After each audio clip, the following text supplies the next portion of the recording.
किसान King 5G mobile auto कंट्रोलरची wiring आणि सेटिंगची प्रक्रिया. आता आपण Kisan King 5G mobile auto कंट्रोलरची वायरिंग आणि सेटिंग कशी करायची हे पाहणार आहोत. वायरिंग प्रक्रिया.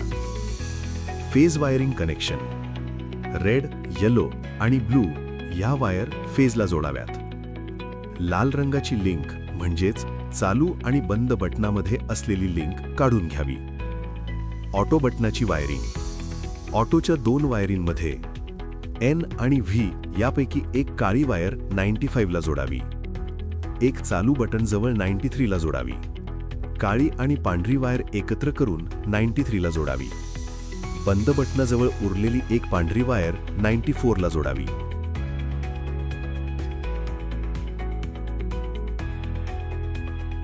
मोटरच्या वायरिंग कनेक्शन. मोटरच्या एका वायरिंगमध्ये सीटी कॉइल टाकावी. मोटरच्या एका बाजूला वायरी व्यवस्थित जोडाव्यात. सिम कार्ड टाकण्याची प्रक्रिया. सिम कार्ड टाकताना त्यात दिलेल्या सिम कार्ड चिन्हानुसार योग्य प्रकारे बसवावे. सिम काढायचे असल्यास ते हळूवारपणे प्रेस करून बाहेर काढावे.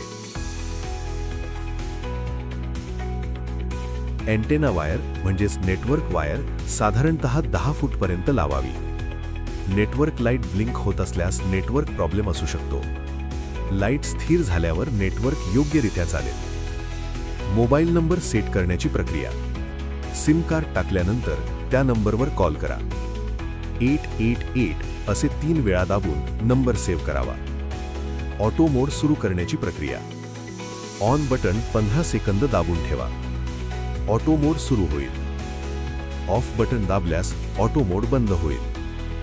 3 फेज ओकेची लाईट चालू असेल तर ऑटो मोड चालू करता येईल. फेज आणि मोटर वायरिंग बदलणे.